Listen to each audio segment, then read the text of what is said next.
کائنات میں سب سے بہترین انسان نبی اور رسول ہوتے ہیں، اور اللہ نے اپنے محبوب پاک کو نبیوں کا امام بنایا ہے۔ اس فضیلت کو سمجھیں۔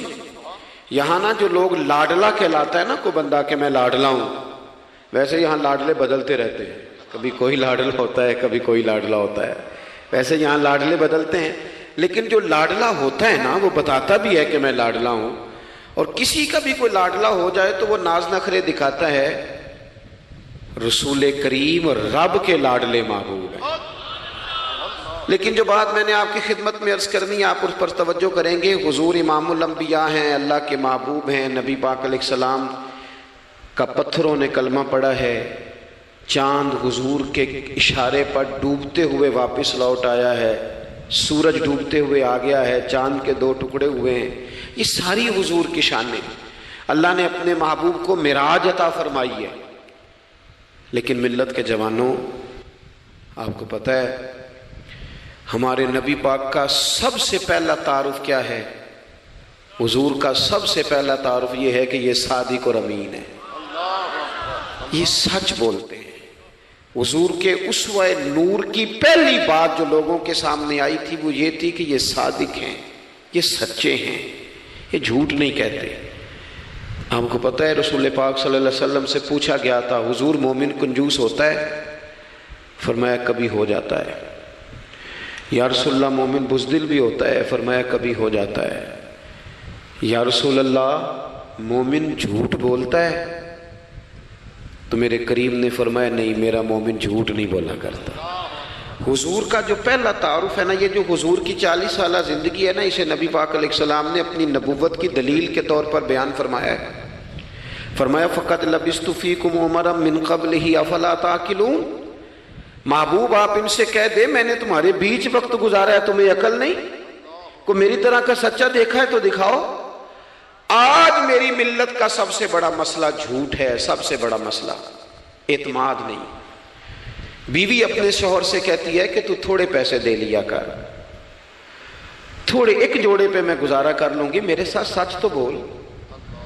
تو لاہور جاتا ہے تو لاہور کا بتا کے جا۔ ماں کہتی ہے پتر سے کہ پتر تھوڑی باتیں بتایا کر پر سچی بتایا کر۔ قوم کا اعتماد اٹھ گیا سیاستدانوں سے، تم نے لمبے چوڑے وعدے کیے، تم نے بڑی باتیں سنائی۔ تم دیکھیں نا، آپ کی توجہ اگر ہو تو میں ایک حوالہ اس طرح کا بھی عرض کروں آپ کی خدمت میں۔ سبز باغ دکھا کے لوگوں کو کبھی پریشان نہیں کرنا چاہیے، کبھی بھی۔ یہ ہمارے پیر بھلا کیا کرتے ہیں بیچارے، ایک کرامت اللہ خیر کرے کبھی کوئی ایک بن جاتی ہے نا تو پھر وہ کمپنی کی مشہوری کا ذریعہ بنتی ہے۔ وہ کہتے ہیں اس کرامت کو بھی فیس بک پہ ڈالو۔ میں نا کراچی جا رہا تھا تو لاہور میں تھوڑا سا مریض ہوں، مجھے الرجی ہو جاتی ہے، زیادہ دیر بیٹھ نہیں سکتا، تو ایک کانفرنس میں مجھے شرکت کرنی تھی۔ تو ایئرپورٹ سے ہی میں نے دوستوں سے پوچھا موسم تمہارا کیسا ہے؟ کہنے لگے پیر صاحب بڑی گرمی ہے اور شدت ہے بڑی، اے سی چلا کے بھی گاڑی میں دقت ہے۔ تو میں نے کہا اچھا دعا کرتے ہیں اللہ بارش برسا دے۔ تو یہ دعا لاہور ہو رہی تھی، میں کراچی ایئرپورٹ پہ اترا تو بارش ہو رہی تھی۔ تو وہ جو مجھے لینے آئے تھے نا صاحب، وہ گاڑی میں ایک بندے کو کہہ رہے ہیں کہ وہ پیر صاحب نے لاہور آکھیا سی تو 1.5 گھنٹے جمی آ گیا ہے۔ وہ میں نے اسے کہا وہ بس کر، اب آگے نہ بتا، ایسا نہ ہو کہ 2-4 لوگ آ جائیں کہ پیر صاحب جو کہتے ہیں وہ ہو جاتا ہے۔ جیڑے محرم راز حقیقت دے اور راز حقیقت کھول دے نہیں، جیڑے محرم راز حقیقت دے اور راز حقیقت کھول دے نہیں، اے جنہ ویکھیا نہیں او کرن گلاں، جنہ ویکھ لیا او تے بول دے ہی نہیں۔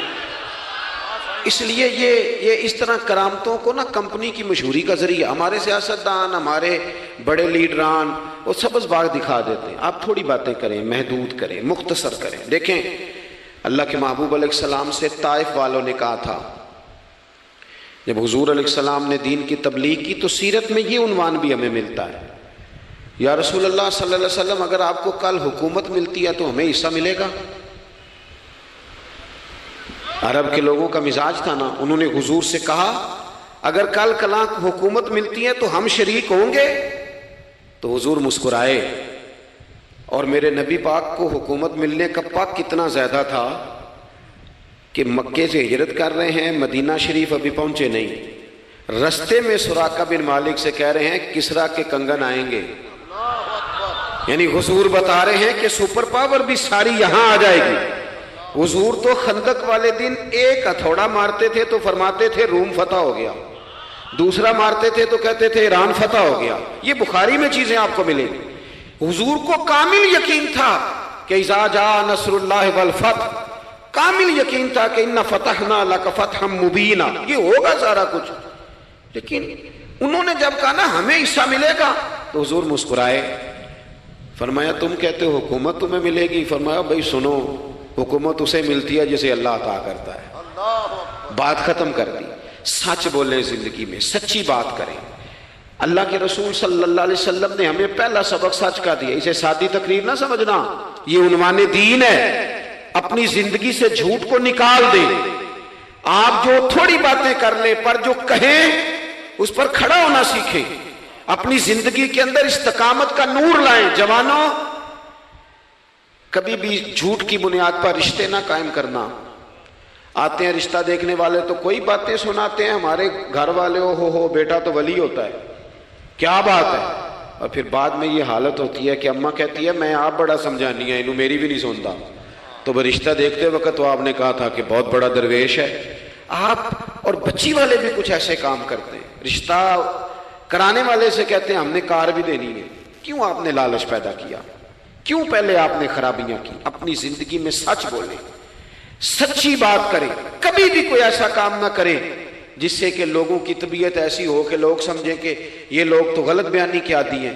دیکھیں بخاری میں موجود ہے, سیرت کی تمام کتابوں میں الفاظ کے اختلاف کے ساتھ یہ اپنی اصل کے ساتھ یہ چیز ہر جگہ موجود ہے. حضرت ابو سفیان رضی اللہ تعالیٰ عنہ بعد میں مسلمان ہوئے. فرماتے ہیں میں جب شاہ روم کو حضور کا خط گیا تھا نا ہرقل کو, حضور صلی اللہ علیہ وسلم نے اس سے کہا کہ کلمہ پڑھ لو. خطوط لکھے نبی کریم نے. اس نے کہا یہاں ڈھونڈو کوئی عرب کا سردار اگر آیا ہو تو میں ملنا چاہتا ہوں.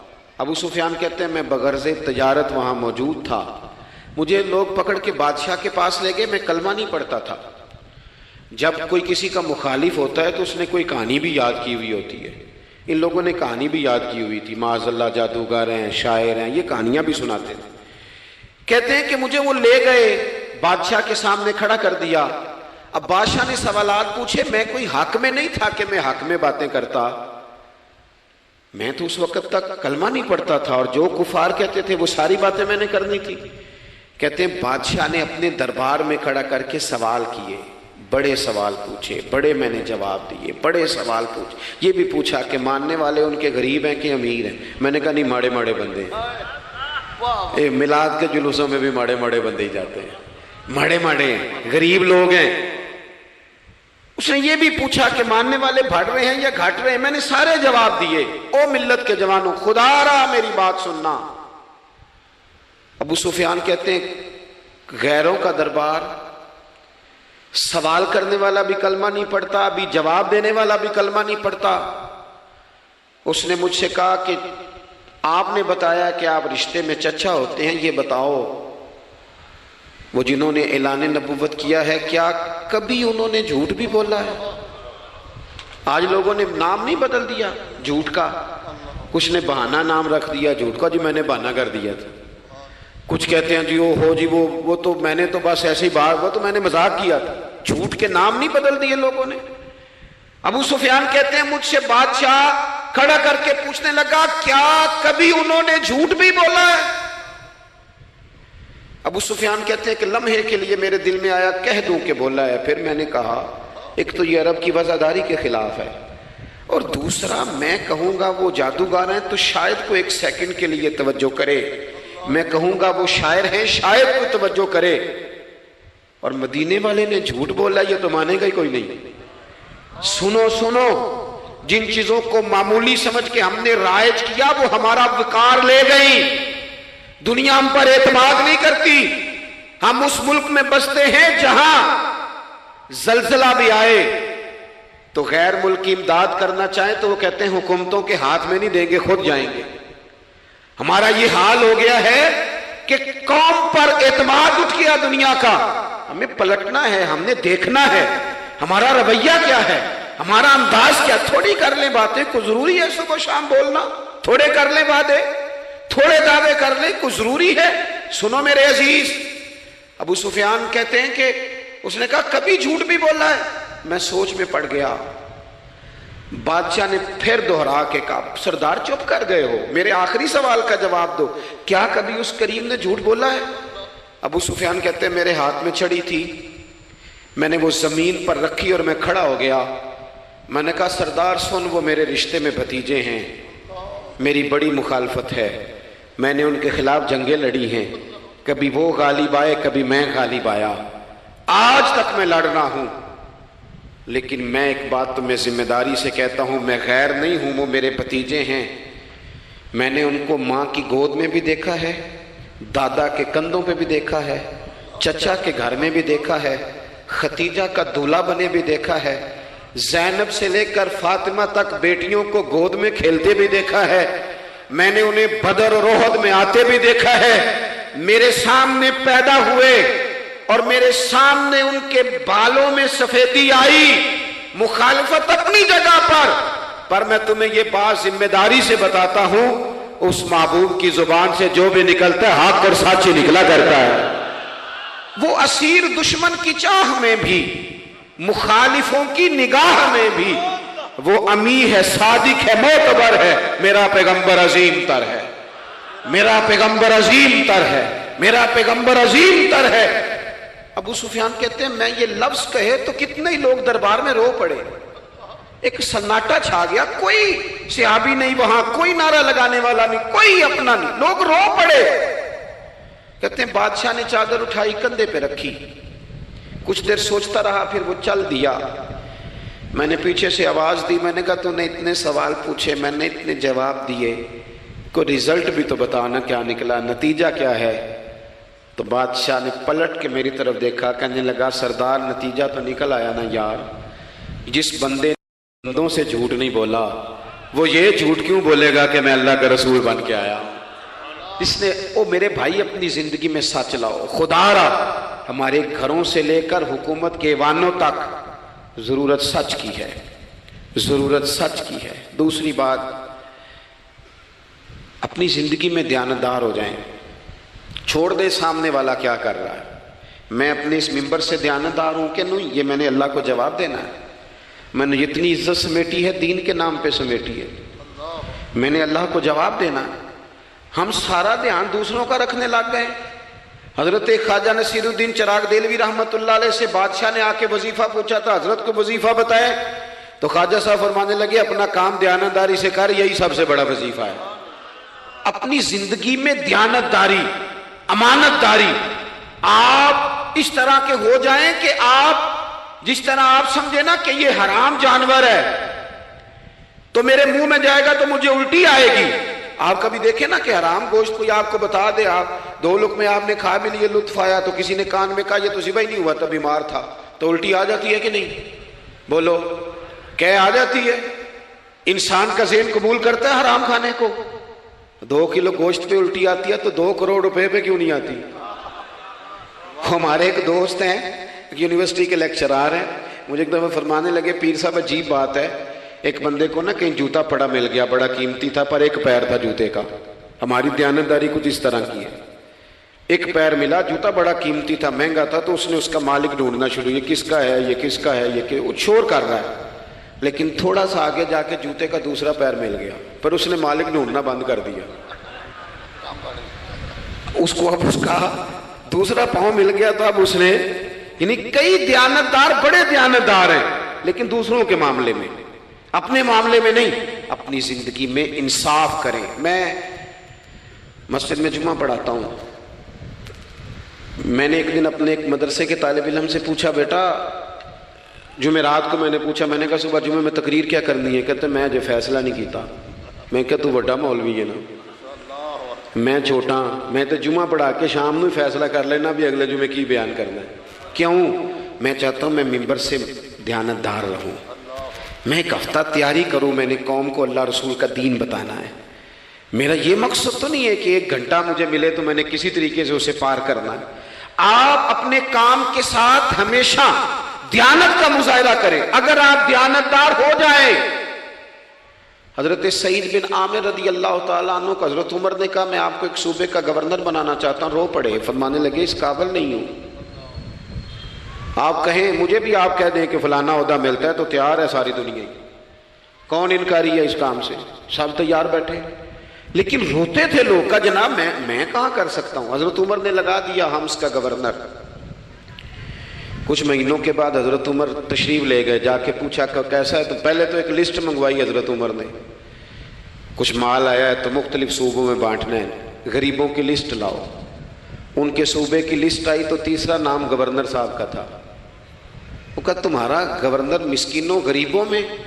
کہنے لگے حضرت صاحب جو لسٹ بنانے والے تھے وہ کہنے لگے اب ان کے وجود پر جو کپڑے ہیں جگہ کوئی نہیں بچی، پیوند کہاں لگانے ہیں۔ دامان توکل کی یہ خوبی ہے کہ اس پر پیوند لگے ہوتے ہیں پر دھبے نہیں ہوتے، پیوند لگے ہوتے ہیں پر دھبے نہیں ہوتے۔ حضرت عمر نے معلومات کی ان کے صوبے میں جا کے، تمہارا گورنر کس طرح کا ہے؟ عرض کی حضور 4 شکایتیں۔ یہ جمہوریت ہے؟ آج تو ہر سیاسی جماعت میں ڈکٹیٹرشپ ہے، آج کہاں جمہوریت ہے؟ آج تو آپ جتنے شاہ کے وفادار ہو جائیں گے اتنا اچھا عہدہ لیں گے، جتنا مرضی قابل بندہ ہو جماعت کے اندر، لیکن اگر وہ پورا تابع دار نہیں تو نظام نہیں چلتا، جتنا مرضی قابل ہو۔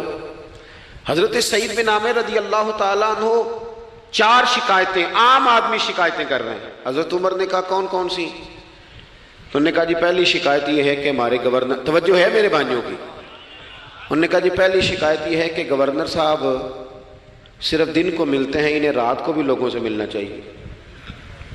دوسری شکایت یہ ہے کہ جب شروع میں آئے تھے تو فجر کے بعد بیٹھ جاتے تھے، مسائل سنتے تھے، اب سورج نکلنے پر اشراق چاشت کے ٹائم 8 9 10 بجے آتے ہیں۔ تیسری شکایت یہ ہے کہ ہفتے میں ایک دن ملتے ہی نہیں۔ چوتھی شکایت یہ ہے کہ کبھی کبھی ایسے ہی رونے لگتے ہیں، بیٹھے بیٹھے بے ہوش ہو جاتے ہیں، تو آپ نے دیوانہ آدمی ہمیں دے دیا ہے۔